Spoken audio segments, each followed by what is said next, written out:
Cette vidéo va vous présenter la géothermie. Donc la géothermie, c'est la science qui étudie l'énergie interne de la Terre. Géo pour terre, thermie pour chaleur.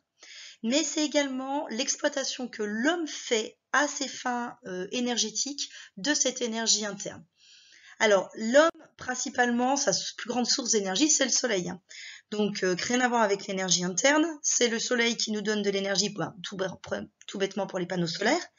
Mais c'est également le soleil qui est à l'origine des mouvements de l'atmosphère et des mouvements de l'hydrosphère, et donc les parcs éoliens, les barrages hydrauliques sont en fait indirectement une exploitation de l'énergie solaire. Autre source d'énergie qu'on utilise, c'est les combustibles fossiles comme le charbon, et le charbon est également indirectement de l'énergie solaire, parce que le charbon c'est de la matière organique fossilisée. Cette matière organique étant produite par photosynthèse, c'est donc du charbon indirectement de l'énergie solaire. Alors l'énergie solaire, c'est la majeure partie de la source d'énergie utilisable par l'homme, mais il faut savoir que nous, ce qu'on va regarder, c'est l'énergie interne de la Terre, donc rien à voir avec le soleil. Alors tout d'abord, comment fonctionne cette énergie interne à la Terre? On va voir qu'il y a des preuves qu'il y a bien une énergie interne à la Terre.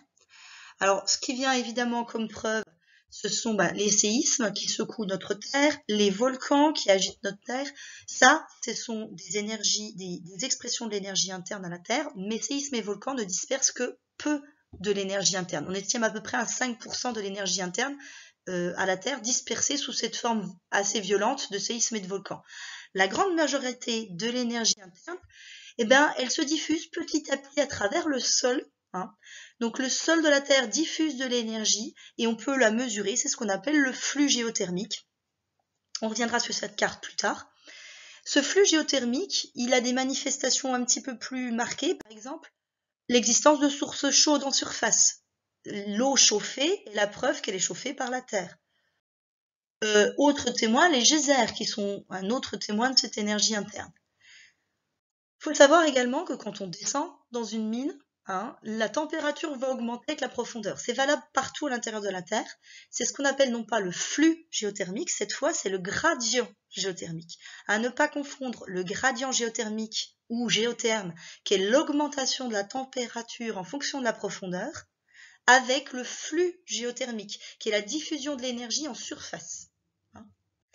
Alors, quelle est l'origine à cette énergie? Alors la très grosse majeure, 75% de l'énergie interne vient de la radioactivité, la désintégration d'éléments radioactifs que sont l'uranium, le thorium et le potassium. Quand vous regardez ce tableau-là, vous allez vous apercevoir que les croûtes sont ce qui est le plus concentré en éléments radioactifs, comparé au manteau et au noyau. Par contre, les croûtes sont une masse peu importante comparée à la masse du manteau. Et donc, si on quantifie la puissance liée à l'énergie de désintégration radioactive des différentes enveloppes, on s'aperçoit que c'est bien le manteau qui comprend le plus d'énergie liée à la radioactivité. Alors, si on additionne toute cette énergie liée à la radioactivité, on arrive à 3,17 10 puissance 13 watts, ce qui est très important, mais ce qui est quand même relativement faible, comparé aux 7 puissance 17 watts d'énergie solaire reçue par notre planète. Donc le soleil, c'est vraiment une grosse source d'énergie, mais il y a quand même source d'énergie liée à la radioactivité terrestre très importante. Alors cette énergie liée à la radioactivité, va falloir que la Terre l'évacue. Donc il y a deux façons de transférer de l'énergie, par conduction ou par convection. La conduction, c'est un transfert d'énergie de proche en proche. Un atome vibre et va faire en fait vibrer l'atome d'à côté. Et c'est la vibration énergétique qui se transmet sans déplacement de matière. Par contre, la convection, c'est la matière qui se déplace. Et donc, si vous regardez sur les schémas, dans les deux cas, on est chauffé par la base et refroidi par le sommet. Et dans un cas, la différence de température et les propriétés du matériau font qu'il n'y a pas de convection. Le transfert se fait petit à petit par conduction ici. Par contre, sur la droite, là, vous avez une différence de température qui permet une mise en place de la convection. Et la convection est plus efficace pour transférer de l'énergie que la conduction. Alors, c'est pas toujours évident, mais donc de la roche, puisque c'est ça qu'on est en train d'étudier, peut donc convecter. Hein. Il peut y avoir déplacement de matière à l'état solide. C'est ce que vous voyez sur cette image. Je vous ai montré que la glace, hein, le glacier qu'on voit là, on voit bien qu'il se déplace. Donc oui, les solides peuvent se déplacer, même si c'est moins facile qu'un liquide. Alors sur ce graphique, on voit le géotherme terrestre, c'est-à-dire le gradient géothermique, hein, l'évolution de la température en fonction de la profondeur. Et qu'est-ce qu'on voit? Dans les premiers kilomètres, on voit que le gradient géothermique est élevé. Hein, la température augmente très vite avec la profondeur. Là, ça montre que donc c'est dans ces premières couches, c'est la lithosphère, hein, dans cette première couche, il y a de la conduction. Le gradient géothermique est fort, il y a donc une dispersion pas efficace de l'énergie, c'est de la conduction.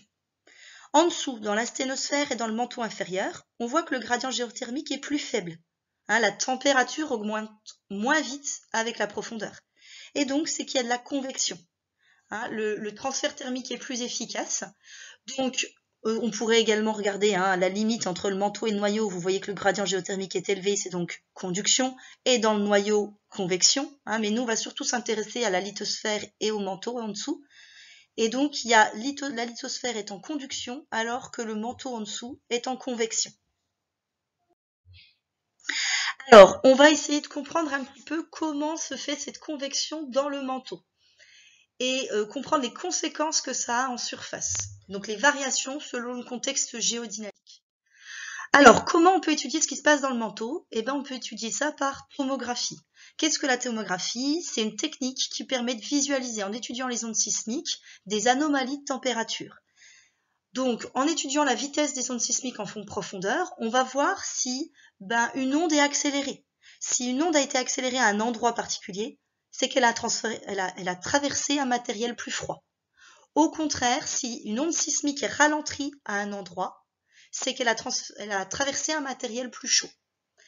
Alors, vous voyez ici à gauche, on est sous l'Islande. Donc, vous avez au niveau de l'Islande une tomographie qui a été faite, donc une image de ce qui se passe en profondeur.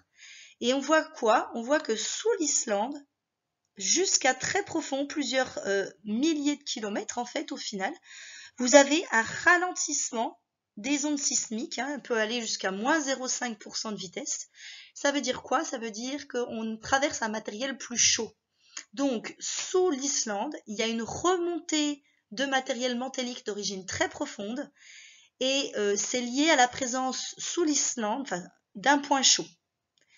Par contre, si on regarde ce qui se passe à droite, là, on va avoir ce qui se passe sous une dorsale. Alors, sous une dorsale, on a également une zone chaude, donc un ralentissement des ondes, mais ça va aller très peu en profondeur. On est sur quelques 100, 200 km de profondeur, ce qui montre que sous les dorsales, il y a une remontée de matière mantélique, mais d'origine peu profonde, contrairement à ce qui se passe là sous l'Islande, hein, sous un point chaud. Donc les dorsales, on a bien un mouvement de convection ascendant, mais qui est relativement peu profond.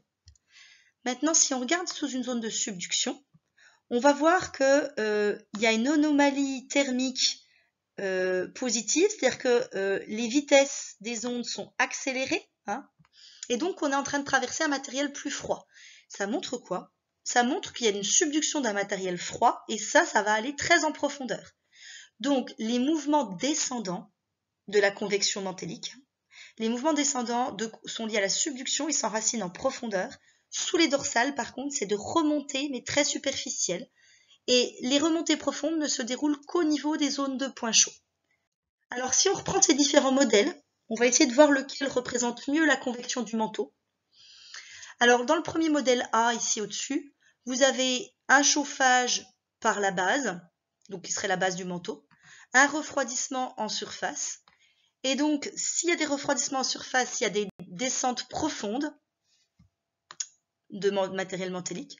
Et s'il y a un chauffage par la base, il y a des remontées profondes de matériel mantélique.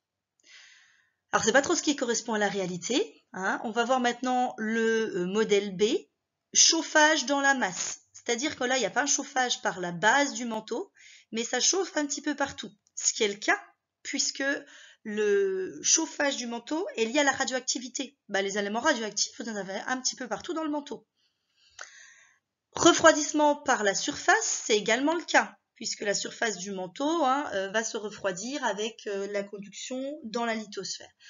Donc refroidissement par le dessus, chauffage dans la masse, on représente un petit peu ce qui se passe dans le manteau. Donc dans ce cas-là, on aurait des descentes actives, les zones de subduction, et puis des remontées très peu profondes au niveau des dorsales. Là, c'est ce que vient d'apparaître ici. Donc ça correspond assez à la réalité, mais il manque l'idée de point chaud. Et c'est donc le dernier modèle qui va correspondre le plus à la réalité, avec un chauffage dans la masse. Vous avez les éléments radioactifs un petit peu partout qui chauffent le manteau dans la masse.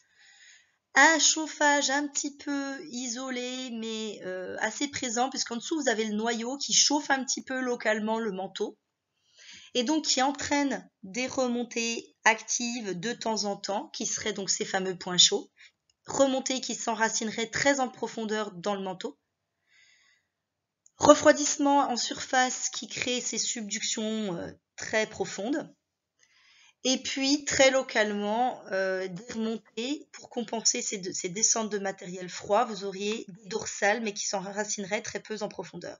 Donc c'est assez à ça que représente la convection, que ressemble la convection mantélique. Alors cette convection du manteau en profondeur, elle a des conséquences en surface. Le flux géothermique, je vous avais dit, c'est ce qui se passe en surface, cette dissipation de l'énergie en surface, elle est liée aux convections mantéliques. Vous avez ici, sur cette carte, le flux géothermique de la Terre. Alors ici, là, c'est l'Afrique. Là, vous avez l'Amérique du Nord. Ici, l'Amérique du Sud. Donc là, on est sur l'océan Pacifique. Donc, cette zone ici, c'est la dorsale Pacifique. Et on voit qu'il y a donc un flux géothermique très important, une dissipation très importante de l'énergie en surface, forcément, puisqu'au niveau d'une dorsale, vous avez une remontée de manteau qui entraîne la formation de magma et donc un dégagement important d'énergie. Au niveau des zones de subduction, on a également des zones, au niveau des arcs magmatiques, il y a du magma, donc il y a aussi un flux géothermique important. Par contre, au niveau de la fosse, donc c'est ce qu'on voit sur le zoom à gauche là, on a plutôt quelque chose qui est en bleu ici, qui est donc un flux faible, puisqu'en fait, vous avez de la lithosphère froide qui est en train de s'enfoncer. Donc, l'énergie du manteau ne va pas se dissiper dans cette zone-là. Et puis, dans les zones continentales, si je pense, là, ce qui se passe en Asie, sur un continent, il y a très peu d'énergie, il y a un petit peu d'énergie régulièrement dégagée, mais c'est un niveau assez faible. Donc, en fait, le gradient géothermique et le flux géothermique sont liés au mouvement du manteau. Et donc, ils sont importants dans les zones où il y a du magma, comme au niveau des dorsales, comme au niveau des arcs magmatiques des zones de subduction. Il y a des zones où il y a un rifting continental, qui sont également des zones forcément où la lithosphère s'amincit, la sténosphère plus chaude remonte, donc forcément vous avez aussi un flux géothermique important. Et puis dans les zones de points chauds, vous avez également du magma qui remonte, alors lié à des mouvements de manteau très enracinés en profondeur. Donc, il y a également des zones avec un fort potentiel géothermique. Alors, si on complète ce schéma résumant les transferts thermiques et les flux géothermiques, on va déjà repasser en rouge les volcans, pour que vous les voyez. Donc, sur la surface, repasser en rouge les volcans. Et on va ajouter les flux géothermiques. Alors, je vous rappelle que les flux, c'est ce qui se passe en surface. Donc voilà, je les rajoute là avec mes petites flèches en zigzag sur la surface. Des flux géothermiques en très plein au niveau de là où il y a des magmas, puisque le flux géothermique est important. Puis dans les zones où il n'y a pas de magma, le flux géothermique est plus faible.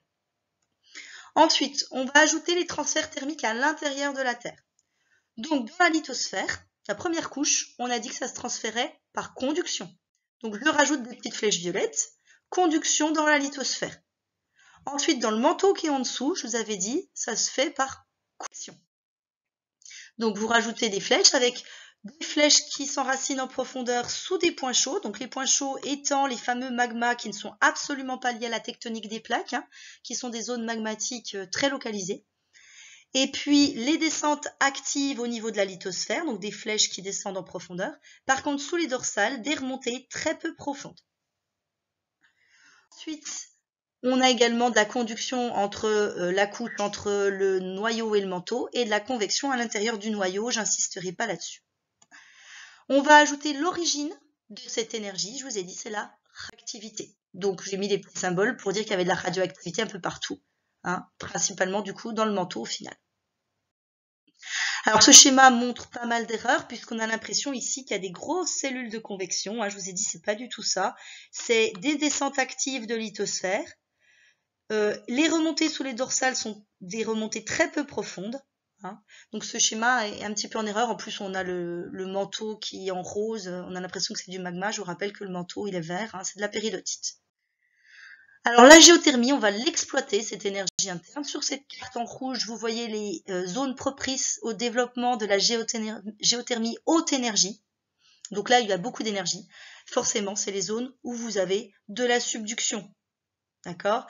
Et également les zones où il y a de la dorsale. Alors dorsale, pas trop en profondeur, il faut qu'il y ait quand même une île pour qu'il y ait exploitation de la géothermie, il faut que les humains y aient un intérêt. Mais donc voilà, c'est les zones où il y a des îles liées au dorsal ou au point chaud. Par exemple, Hawaï, c'est un point chaud ici. Et puis les zones où il y a subduction. Et puis sinon, il y a les bassins sédimentaires qui sont également, on va voir, des zones favorables mais à la géothermie basse énergie qu'on voit en vert sur cette carte. Alors la géothermie, l'exploitation par l'homme de cette énergie interne se fait pour à la fois la production de chaleur et la production d'électricité. Donc ici, ce qu'on appelle la géothermie très basse énergie et la géothermie basse énergie, c'est pour faire de l'eau chaude sanitaire, pour faire du chauffage. C'est pas pour faire de l'électricité. C'est alors soit deux façons, soit on va là dans la géothermie basse énergie aller forer en profondeur pour récupérer une nappe d'eau prisonnière dans une couche géologique. Alors faut voir plutôt cette couche géologique plutôt comme du sable qui serait gorgé d'eau, c'est pas, y a pas un gros lac souterrain. Et donc on va pomper cette eau qui est en profondeur et donc chaude, et on va s'en servir pour faire de l'eau chaude sanitaire, pour faire du chauffage, ou alors dans la géothermie très basse énergie, là on fore un petit peu moins profond, et puis on peut aller récupérer les calories en profondeur. Et puis, dans certaines zones où il y a un gradient géothermique très important, par exemple quand il y a un volcan à côté, là, on va prendre du 100-200 km, du 100-200 degrés assez rapidement en profondeur. Et donc, on peut exploiter cette fois-ci, récupérer l'énergie pour faire de l'électricité. On récupère l'eau en profondeur si elle est à 200 degrés. Arrivée en surface, elle est sous forme vapeur. Et du coup, elle permet de faire tourner des turbines et donc produire de l'électricité.